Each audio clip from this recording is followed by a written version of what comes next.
So Atticus, some of your teammates were joking you're the hometown hero, but you are the hometown kid. What's it like growing up in Champaign and then playing for the university? Yeah, so obviously it was cool. I did go to U of I games as a kid, going, and I would say it's been surreal just being able to go out on the ice and really perform, and having family in the stands as well is great. And it's really just bringing that intensity every home game, knowing that you have something to kind of play for a little extra. Adding on to the hometown hero, I'm gonna call you Champaign champion. I don't know how you feel about that. But at the start of the season, you guys kind of had a rotating second defensive line. What was it like kind of having to adapt to players who you might not have as much chemistry with? Yeah, it's just all about on-ice communication. I feel as long as you're talking to guys out there, that's really all it is. But, it definitely is learning habits, learning where they're going to be on the ice, which starts in practice. But ultimately, yeah, like I said, talking on the ice is really going to help. You guys have talked about communication. We've also seen a couple guys go down with injury. Joe Dorian, one of those, still dealing with some concussion issues from what we've heard.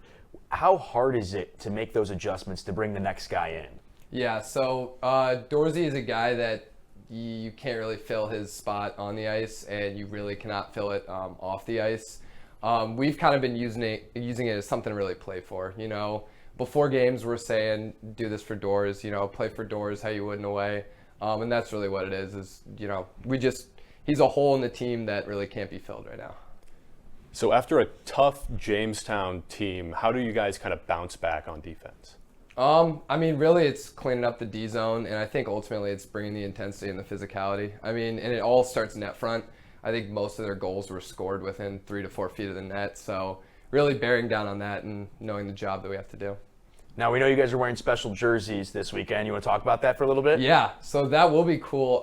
Cancer awareness. We will have somebody in the stands, Kip Hoffman, who is currently battling with cancer. So, I think it's just something to really get the boys fired up, get them something to play for, and obviously a great cause as well. And shout out to whoever designed the jerseys. They're pretty cool as well.